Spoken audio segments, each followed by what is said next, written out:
देशद्रोहाचं राजकारण या विषयावरचा हा कार्यक्रम आपण पाहताय। पहिल्या भागामध्ये आपण अफजल गुरुला शहीद बनवण्याचं षडयंत्र रचलं जातंय का या विषयावरची विविध मतं आणि रंगलेली चर्चा पाहिलीत। या दुसऱ्या भागामध्ये जो मुद्दा आपण चर्चेला घेतो आणि तो मुद्दा आहे, आपण आपल्या पडद्यावर पाहू शकता, तो मुद्दा आहे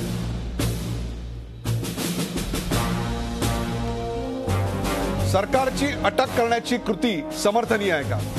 सरकारची अटक करण्याची कृती समर्थनीय आहे का? मधु चव्हाण, एक छोटीशी अशी विद्यार्थी संघटना, त्या छोट्याशा विद्यार्थी संघटनेचं एका दिवसाचं झालेलं आंदोलन, हे तुम्हाला थेट देशद्रोहाचा आरोप लावून अटक करण्या इतकं मोठं वाटतं की ज्यावरून आता अर्थसंकल्पीय अधिवेशन देखील पणाला लागलं जाऊ शकतं? हे बघा, याच्यामध्ये ही छोटीशी घटना नाही।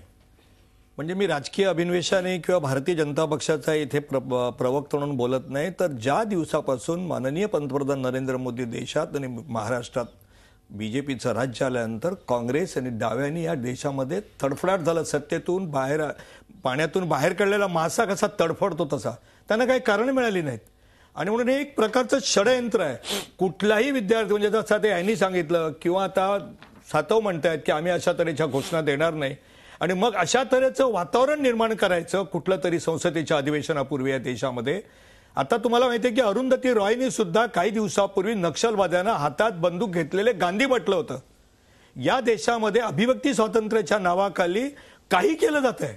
म्हणजे आता त्या ठिकाणी जे चित्रपटाच्या क्षेत्रामधलं आम्ही चव्हाणची नियुक्ती केल्यानंतर एखाद्या कॉलेजचा डीन किंवा हॉस्पिटलचा डीन कोणाला नेमायचं, व्हाईस चान्सलर कोणाला नेमायचं, हे त्या ठिकाणी विद्यार्थी ठरवणार। हे ठरवून केलं जातं षडयंत्र। काय घोषणा देते? मला तुम्हाला एक प्रश्न विचारायचा आहे। एफटीआय हा डाव्या विचारसरणीच्या लोकांचा अड्डा आहे असं तुम्हाला वाटतं? रोहित, हैदराबादमध्ये जे घडलं, आंध्र प्रदेशात जे घडलं, त्यामागे दलित अशा स्वरूपाची विचारधारा नव्हती का? कन्हैया कुमार, याच्या मागे सुद्धा तिथली डावी विचारसरणी ही तुम्हाला अमान्य आहे, ती तुमच्या विचारसरणीची पूर्णपणे विरोधात आहे।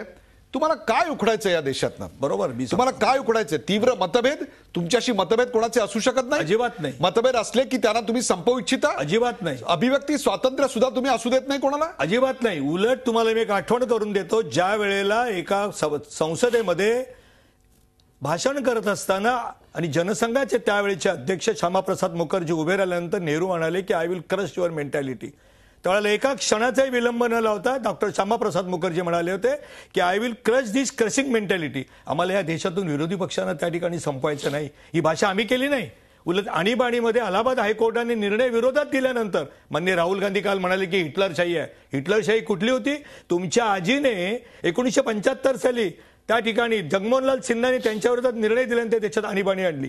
आता मुद्दा असा आहे की या देशामध्ये भारत डावे कम्युनिस्ट असू देत, कम्युनिस्टांना आम्ही काय त्यांची फार काळजी करत नाही हो, कारण जगामध्ये कम्युनिझम संपलेला आहे, तो अनैसर्गिक आहे ती विचारसरणी, अशा तऱ्हेचं सिद्ध झालेलं आहे। आणि म्हणून क्युबापासून अगदी पोलंडपासून सगळे देश कोसळून आले।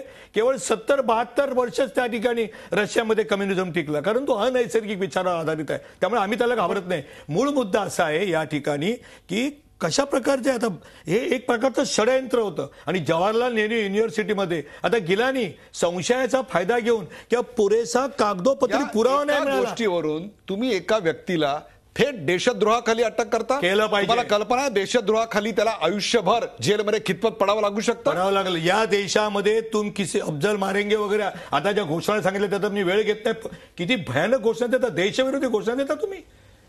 ज्या वेळेला त्या ठिकाणी बांगलादेशच्या, एक मिनिट, आपण मनीष दाभाडे यांचे विचार करूया। मनीष दाभाडे, घोषणा देता मनीष दाभाडे। नाही, त्याच्यामध्ये हे जे बोलताय त्याच्यामध्ये प्लीज हे लक्षात ठेवा की जेव्हा ही घटना झाली, जवाहरलाल नेहरू युनिव्हर्सिटीच्या विद्यार्थ्यांनी, टीचर्सनी, नंतर व्हाईस चान्सलरनी प्रेस रिलीज दिलं होतं की आम्ही या गोष्टीचा निषेध करतो आणि आम्ही इंटरनल कमिटी बसवतोय, त्यांची इन्क्वायरी करू आणि जे की अप्रोप्रिएट ऍक्शन घेऊ। तर याच्या हे न थांबता या सरकारने पुढे जाऊन म्हणजे एक माशीला मारण्यासाठी तुम्ही बोफोर्स गन काढली. जेएनयूमध्ये 75 साली, बरोबर म्हणताय, जेएनयूमध्ये 75 साली पोलीस आली होती. आज पहिल्यांदा मी एवढ्या वर्षांपासून जेएनयूमध्ये पहिल्यांदा एक भीतीचं वातावरण जे आहे की निर्माण करण्यात येत आहे.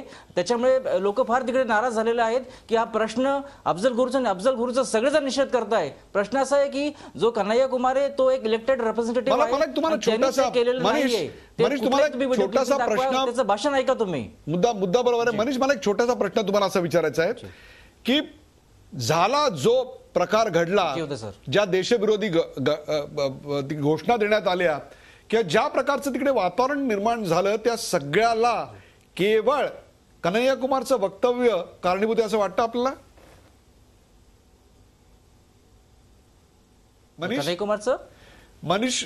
कन्हैया कुमारचं वक्तव्य केलंच नाहीये सर. उदय सर कन्हैया कुमारने हे वक्तव्य केलं नाहीये. त्याच्यातले काही, मी जसं म्हटलं की डेमोक्रॅटिक स्टुडंट्स युनियनचे ते काही होते, त्याच्यात सुद्धा एक संशय असा आहे की त्याच्यातले काही बाहेरचे होते आणि 1-2 व्हिडिओ क्लिपिंग्स आता आलेले आहेत सोशल मीडियावर. बाहेरचे म्हणजे कुठले होते? त्याच्यातले 1-2. मनीष दाभाडे, बाहेरचे म्हणजे कुठले होते? बाहेरचे म्हणजे दुसऱ्या विद्यार्थी संघटनेचे होते का? बाहेर जेएनयूचे विद्यार्थी नव्हते. मी जेएनयू पुरती बोलतोय की जेएनयूचे ते विद्यार्थी नव्हते. आणि एक सिस्टमॅटिक अटेम्प्ट चालू आहे की जेएनयूला हे करायचं की हा नक्षलवाद्यांचा गड आहे, इथे सगळं भारतीय विरोधी कारवाई होतात किंवा भारत विरोधी सगळं वातावरण केलं जातं. हे बिलकुल चुकीचं आहे. जेएनयूचा जो इतिहास तुम्ही बघितलेला आहे. अगदी बरोबर आहे प्रदीप गावडे. जवाहरलाल नेहरू युनिव्हर्सिटी ही भारतातली एक अग्रगण्य युनिव्हर्सिटी आहे. मुक्त अशा प्रकारच्या विचारांचं आदान प्रदान आणि तशा स्वरूपाचे विचारवंत तिथून निर्माण केले जातात, ही आतापर्यंतचा त्याचा इतिहास आहे. कदाचित तुमच्या विचारसरणीला ते अमान्य आहे म्हणून तुम्ही अशा प्रकारच्या घाला तिकडे घालताय. तुम्हाला विद्यापीठ संपवायचं नाहीये, तर विद्यापीठातली ही विचारसरणी, तिथलं मुक्त वातावरण, मुक्त विचार पद्धती संपवायची आहे. तुम्हाला मतभेद संपवायचे नाहीयेत, तुम्हाला मतभेद व्यक्त करणारेच संपवायचे. प्रदीप गावडे. उदयजी, तुम्ही पहिले म्हटले होते ही ऍक्शन समर्थनीय आहे का? तर ही ऍक्शन 100% समर्थनीय आहे. जे व्यक्ती आमच्या देशाचे तुकडे तुकडे करण्याची भाषा करत आहेत त्यांच्यावर ऍक्शन नाही घ्यायची का? दुसरी गोष्ट, तुम्ही जो आता प्रश्न विचारला की बाबा ते दुसऱ्या आयडिओलॉजीचे आहेत म्हणून त्यांच्यावर अशा पद्धतीत होतं. काही दिवसांपूर्वी बाबा रामदेव जेएनयूला आलते, त्यांना विरोध केला ह्यांनी. आणि तुम्ही म्हणता की फ्रीडम ऑफ एक्सप्रेशनचं मंदिर आहे हे. डुसू मध्ये सुब्रमण्यम स्वामीचा कार्यक्रम होता, त्यावेळेस विरोध केला ह्यांनी. म्हणजे फ्रीडम ऑफ एक्सप्रेशन फक्त ह्यांनाच आहे का? ह्यांना दुसऱ्याचं फ्रीडम ऑफ एक्सप्रेशन मान्य नाही. याच्यात आपण डिफरन्शिएट केलं पाहिजे उदयजी की फ्रीडम ऑफ एक्सप्रेशन काय आणि देशद्रोह काय. एक मिनिट, फ्रीडम ऑफ एक्सप्रेशन म्हणजे देशद्रोह असू शकत नाही.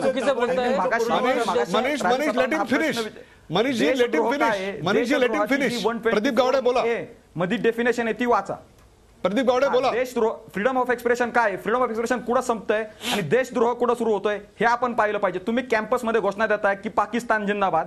ज्या पाकिस्तानाने आमच्या जवानांना मारून टाकलंय, इथं अनेक लोकांना मारलंय, ज्या अफजल गुरुंनी इथं निष्पाप लोकांना मारलंय त्याचं तुम्ही समर्थन करताय तिथं, आणि तुम्ही म्हणताय की हे आम्ही हित करतो, हा आमचं फ्रीडम ऑफ एक्सप्रेशन आहे. हा देशद्रोह आहे. त्याच्यामुळे देशद्रोहाच्या कलमांतर्गत त्यांच्यावर कारवाई झाली पाहिजे. मी मागाशी राजीव सातवांना प्रश्न विचारला होता की ह्या घोषणा आरएसएस विरोधी आहेत का?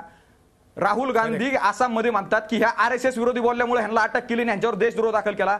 भारत के तुकडे तुकडे हो गए इंशाअल्लाह ही आरएसएस विरोधी घोषणा आहे का? राजीव सातव, मी तुम्हाला हे प्रश्न विचारतो. राहुल गांधींना फ्रीडम ऑफ एक्सप्रेशन, राहुल गांधींना फ्रीडम ऑफ एक्सप्रेशन काय आहे आणि देशद्रोह काय आहे ह्याचा फरक समजा. राजीव सर, आता मला चान्स द्या. बोला. आता संधी द्या जरा दोन. आता मी सगळ्यांचं ऐकून घेतलं, आता माझं ऐकून घ्या. राहुल गांधींना फरक 1 मार्च 2015 आता जरा ऐका, जरा ऐकून घ्या. 1 मार्च 2015 ऐकतोय, तुम्ही पण ऐका. या देशाचे पंतप्रधान जम्मू काश्मीरला गेले. 1 मार्च 2015 या देशाचे पंतप्रधान जम्मू काश्मीरला गेले. पीडीपी आणि भाजपच्या मंत्रिमंडळाचा शपथविधी करून आले. पंतप्रधानांचं विमान उडल्यानंतर जम्मू काश्मीरच्या मुख्यमंत्र्याचं स्टेटमेंट आहे, सगळीकडे सगळ्या मीडिया चॅनलवर आहे, सगळीकडे स्टेटमेंट आहे की जम्मू काश्मीरमध्ये झालेल्या निवडणुका या पाकिस्तान आणि जे सेपरेटिस्ट मुवमेंट आहे त्यांच्या सहकार्यामुळे झाल्या. का बरं मुफ्ती मोहम्मद सईदांवर राजद्रोहाचा गुन्हा दाखल झाला नाही? त्याच्यानंतर दुसऱ्या दिवशी जम्मू काश्मीरच्या मुख्यमंत्र्यानं भाजपाच्या उपमुख्यमंत्र्याच्या सोबत बसून अफजल गुरुचं पार्थिव शरीर मागितलं? का बरं त्यावेळेस गुन्हा दाखल झाला नाही? अरे सिलेक्टिव्ह बोलू नका. तुम्हाला जे सवडीचं आहे, तुम्हाला जे सोयीचं आहे, पार्थिव मागितलं, पार्थिव दिलं नाही. त्या सरकारने मौलाना पार्थिव दिलं नाही. अझहरला दिशाभूल करू नका लोकांची. अहो मागितलं. जम्मू एक प्रश्न काश्मीरचे विचारला होता मी. उपमुख्यमंत्री शेजारी बसून होते, मागितलं. दिलं नाही. मुफ्ती मोहम्मद सैयदांनी पार्थिव मागितलं. प्रश्न विचारला होता मी, राजद्रोहाचा गुन्हा दाखल झाला नाही. सिलेक्टिव्ह बोलू नका. तुम्ही उत्तर दिलं नाही, मागच्या उत्तर दिलं 6-8 नाही राजू महिन्यापासून पीडीपी सोबत तुम्ही बसलेले आहात. आता सुद्धा मुफ्ती आम्ही नाही, मोहम्मद बीजेपी करते ते. बीजेपीला विचारा, बीजेपीचा प्रवक्ता समर्थ असेल त्याला उत्तर द्यायला. मागे लागलेले मधु चव्हाण, आहात. PDP बरोबर कधी नव्हते का? आपण मधु चव्हाण यांच्या MIM बरोबर, MIM बरोबर. राजीव सातव, राजीव सातव ऐका. राजीव सातव, हो राजीव सातव जरा ऐका. राजीव सातव तुमच्या प्रश्नाचं उत्तर देतो. राजीव सातव तुमच्या प्रश्नाचं उत्तर देतो. राजीव सातव 1 मिनिट ऐका. तुम्ही प्रश्न विचारलात ना. कारगिल झालं. अहो राजीव सातव विचारतो तुम्ही कशा पद्धतीचं देशप्रेम असतं ते तुम्ही आम्हाला अरे सांगायचं. तुमचं तुम्ही नका देशप्रेम सांगू ते आम्हाला. आम्ही- आम्हाला अहो, माहिती आहे राजीव काय सातव देशप्रेम आता आहे ते. फार भाषण करू नका. माझा 1 मिनिट ऐका. तुम्ही असं विचारलं की पीडीपी बरोबर त्या ठिकाणी बसलेला आहात तुम्ही. ज्या वेळेला निवडणुका झाल्या त्यावेळेला त्या ठिकाणी काश्मीरच्या जनतेने, तुम्ही म्हणता ते बरोबर आहे, मुफ्ती अहमद समाज असं म्हणाले की या काश्मीरमधल्या, जम्मू काश्मीरमधल्या निवडणुका जर झाल्या असतील तर त्याचं श्रेय हे पाकिस्तानला दिलं पाहिजे. त्याला ज्यावेळेला ते दुर्दैवी वक्तव्य होतं, परंतु त्याच्या अगोदर का सरकार केलं ते सांगतो आपल्याला मी. त्याच्या तुमच्या अरे सांगतो ना, ऐका ना. आता ऐकायचं सामर्थ्य ठेवा ना. झी 24 तास रहा एक पाऊल पुढे.